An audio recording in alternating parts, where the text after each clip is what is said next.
അതുപോലെ തന്നെ ഇങ്ങനെ പലപ്പോഴും റോള് ചോദിക്കാൻ അങ്ങനെ ഒരു മടിയൊന്നും തോന്നിയിട്ടില്ലേ സൈജുന്? ഇല്ലല്ലോ, ഒരിക്കലും. പലരും അങ്ങനെ പറയണ കേട്ടിട്ടുണ്ട്, നമ്മൾ ബുദ്ധിമുട്ടിപ്പിക്കണ്ടെന്ന് വിചാരിച്ചിട്ടാണ് എന്നുള്ളത്.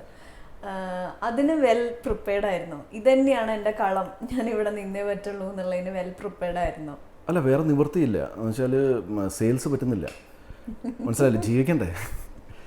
അപ്പോൾ എൻ്റെ അച്ഛന് ബിസിനസ്സും കാര്യങ്ങളൊന്നുമില്ല. അപ്പോൾ അച്ഛൻ്റെ സംഭവം വെച്ചാൽ നീ സ്വന്തം കാലിൽ നിൽക്കുക എന്നുള്ളതാണ്. You should have income. അപ്പോൾ അത് ആ ഒരു നിവൃത്തിയുടെ കാരണം ഇനിയിപ്പം സിനിമ ഞാൻ ഇഷ്ടപ്പെട്ടും തുടങ്ങി. പിന്നെ അതൊരു ഇപ്പം എല്ലാവർക്കും പാഷനാണ്. ആ പാഷൻ എന്നിലേക്കും വന്നു. അപ്പം ഇനിയിപ്പോൾ അത് ചെയ്തേ പറ്റുള്ളൂ. അപ്പം ആ സമയത്ത് സിനിമകളില്ലാത്ത സമയത്ത് ഞാൻ ചാൻസ് ചോദിച്ചു തുടങ്ങി.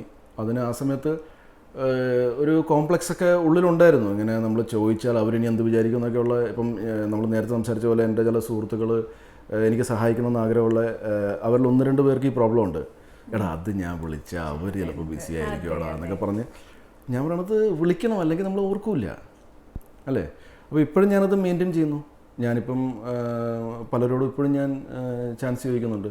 ചാൻസ് ചോദിച്ചിട്ട് കിട്ടിയ ഇഷ്ടംപോലെ പടങ്ങളുണ്ട്. ഇപ്പം ട്രിവാൻഡ്രം ലോഡ്ജിൽ ബ്രേക്ക് കിട്ടി വന്നപ്പോൾ ഇനിയിപ്പോൾ ഞാൻ ചാൻസ് ചോദിക്കണ്ട ഇരുന്നിരുന്നെങ്കിൽ എനിക്ക് 1983 കിട്ടൂല. ഈ അടുത്തേ ഞാനൊരു ഇൻസ്റ്റഗ്രാമിലൊരു പിക്ചർ കണ്ടു, ഏറ്റവും പ്രിയപ്പെട്ട ഒരു സുഹൃത്തുമായിട്ടുള്ള പിക്ചർ. ആ ഓർമ്മ എന്താണ്? അവനെ പറ്റി ഓർക്കുമ്പം ഇതാണ് രതീഷ് നായർ. അവനെൻ്റെ വളരെ 11th 12th ആ കാലഘട്ടത്തിലാണ് ഞാൻ ഇവനെ പരിചയപ്പെടുന്നത്. ഞങ്ങൾ രണ്ടുപേരും നാഗ്പൂരിലായിരുന്നു. അവനിപ്പം ഹൈദരാബാദാണ്, ഫാമിലിയായിട്ട് അവിടെ സെറ്റിൽഡാണ്. എൻ്റെ ഈ അറ്റൻഡൻസ് വിളിക്കുമല്ലോ, അപ്പോൾ പേരെടുത്ത് വിളിക്കുമ്പോഴത്തേക്കും കുറുപ്പെന്ന് കേട്ടപ്പോൾ അവന് മനസ്സിലായി മലയാളിയാണ്. അപ്പോൾ ഇവൻ രതീഷ് നായരാണ്. അപ്പോൾ ഇവൻ വന്നിട്ട് എന്നെ പരിചയപ്പെടുകയും അന്നോട്ട് ഇവന് എന്നെ ഭയങ്കര ഇഷ്ടമാണ്. അപ്പോൾ ഞാൻ എന്തുകൊണ്ടാണ് ഇഷ്ടമെന്ന് ചോദിച്ചാൽ അറിയില്ല. ഞാനിപ്പോൾ ഒരു ഭയങ്കര പഠിപ്പിസ്റ്റായിരുന്നില്ല, ഞാനൊരു ഭയങ്കര സ്പോർട്സ് പേഴ്സൺ ആയിരുന്നില്ല. ഞാൻ വളരെ നോർമലായിട്ടുള്ള ഒരാളാണ്. അപ്പോൾ ഇവൻ്റെ ഇഷ്ടം കണ്ടപ്പോൾ എനിക്ക് ഇവനോട് ഇപ്പോൾ നമ്മളെ സ്നേഹിക്കുന്ന ആൾക്കാരെ നമ്മൾ ഓട്ടോമാറ്റിക്കലി സ്നേഹിച്ചു പോകുമല്ലോ. അപ്പോൾ അങ്ങനെ ഞങ്ങൾ ഭയങ്കര തിക്ക് ഫ്രണ്ട്സായി. എനിക്ക് തോന്നുന്നത് അവൻ്റെ അമ്മ മരിച്ചായിരുന്നു 98 എന്തോ. അപ്പോൾ ആ സമയത്തെടുത്ത ഫോട്ടോയാണത്. അവനന്ന് ഗോവയിൽ അവൻ ഹോട്ടൽ മാനേജർ ചെയ്യുമായിരുന്നു. അപ്പോൾ അതിൻ്റെ ട്രെയിനിങ്ങിന് വേണ്ടി ഗോവയിൽ നിന്ന് അവൻ ട്രിവാൻഡ്രത്ത് ആയിരുന്നു അമ്മ. അപ്പം നാഗ്പൂരിൽ വന്നിട്ട് അവൻ ട്രിവാൻഡ്രത്തേക്ക് പോയിരുന്നു. അപ്പോൾ ആ സമയത്തെടുത്ത ഫോട്ടോയാണ് അത്. ഞാൻ സിനിമയിൽ വന്നു. ഞാൻ സ്ട്രഗിളിംഗ് ആണ്, എനിക്ക് സിനിമയൊന്നുമില്ല. ഇവൻ എന്ത് ചെയ്യുമെന്ന് വെച്ചാൽ എല്ലാ ദിവസവും ഗൂഗിൾ ചെയ്യും എൻ്റെ പേര് ഏതെങ്കിലുമൊക്കെ പുതിയ പടത്തിലുണ്ടോ എന്ന് അറിയാൻ വേണ്ടിയിട്ട്. എന്നിട്ട് ഇപ്പോൾ ചില പടങ്ങളിലൊക്കെ നമ്മൾ അറിയാണ്ട് തന്നെ പേര് അനൗൺസ് ചെയ്യുമല്ലോ. അപ്പോൾ എടാ ഒരു പുതിയ പടത്തിൽ നിൻ്റെ, അപ്പോൾ എല്ലാ ദിവസവും ഓഫീസിൽ പോയിട്ട് എൻ്റെ ഫസ്റ്റ് പരിപാടി എനിക്ക് തോന്നുന്നത് എൻ്റെ പേര് ഗൂഗിൾ ചെയ്യുക എന്നുള്ളതാണ്. അവൻ ഇപ്പോഴും ചെയ്യുന്നുണ്ടെന്ന് തോന്നുന്നു. എന്നിട്ട് ഇത് നിൻ്റെ പേരുണ്ടല്ലോ. അപ്പോൾ ഞാൻ പറയും ഉണ്ടോ, ഞാൻ നോക്കട്ടെ. അപ്പോൾ ഞാൻ ഉടനെ ലാപ്ടോപ്പ് എടുത്തിട്ട്, അന്ന് മൊബൈലിൽ ചെയ്യാൻ പറ്റില്ല, ഗൂഗിൾ ചെയ്യും. അപ്പോൾ ശരിയാണ് പേര് കൊടുത്ത്. അപ്പോൾ എനിക്ക് പരിചയമില്ല, ഞാൻ പുതുതായിട്ട് വന്നതായ കാരണം ഇനിയിപ്പോൾ എങ്ങനെ അവരെ വിളിക്കും, വിളിച്ചാൽ ചിലപ്പോൾ ഇനിയിപ്പം കാശ് തന്നില്ലെങ്കിലോ, അപ്പോൾ അങ്ങനെയൊക്കെയുള്ള തോട്ട് പ്രോസസ്സൊക്കെ പോകും. അപ്പോൾ ഇവൻ പറയണം എടാ നീ വിളിക്കുക, എങ്ങനെയെങ്കിലും കണ്ടുപിടിച്ച് വിളിക്കുക, ആരെങ്കിലുമൊക്കെ ഇതാണ് കിട്ടും. ഇത് കഴിഞ്ഞിട്ട് ഞാൻ ഇപ്പോൾ ഒരു മെയിൻ ഡയറക്ടറുടെ സിനിമ ഞാൻ ചെയ്യുകയാണ്. ഇപ്പോൾ ലാൽ ജോസ് സാറിൻ്റെ സിനിമ ഞാൻ ചെയ്തത്. അപ്പം മുല്ല ചെയ്ത് ഞാൻ. അപ്പോൾ മുല്ല കഴിഞ്ഞിട്ട് ലാൽ ജോസ് സാർ അടുത്ത പടം ചെയ്യുകയാണ്. അപ്പോൾ എന്നെ വിളിക്കും, എടാ ഡയറക്ടർ ലാൽ ജോസ് പുതിയ സിനിമ ചെയ്യുന്നിട്ടല്ലോ. ഞാൻ പറഞ്ഞാ ഉണ്ട്, നീല്ലേ? ഞാൻ പറയും എടാ എന്നെ വിളിച്ചിട്ടില്ല. അല്ല ഇത് നീ വേണമല്ലോ. അപ്പോൾ ഞാൻ പറയും ഞാൻ വേണമെന്ന് പറഞ്ഞാൽ എനിക്ക് പറ്റിയ കഥാപാത്രം വേണ്ടേ. നീ പുള്ളിയുടെ പടത്തിൽ അഭിനയിച്ചതല്ലേ, അപ്പോൾ നീ വിളിക്ക്. ഞാൻ പറയാം അങ്ങനെ വിളിച്ച് വെറുതെ ബുദ്ധിമുട്ടിപ്പിക്കണം.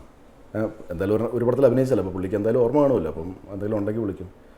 അത് കഴിയുമ്പോഴത്തേക്കും നമുക്ക് രണ്ടുപേർക്കും മനസ്സിലാവും നമ്മളെ സിനിമയിലില്ല, എന്നെ വിളിച്ചിട്ടുമില്ല, ഇവനും അറിയും.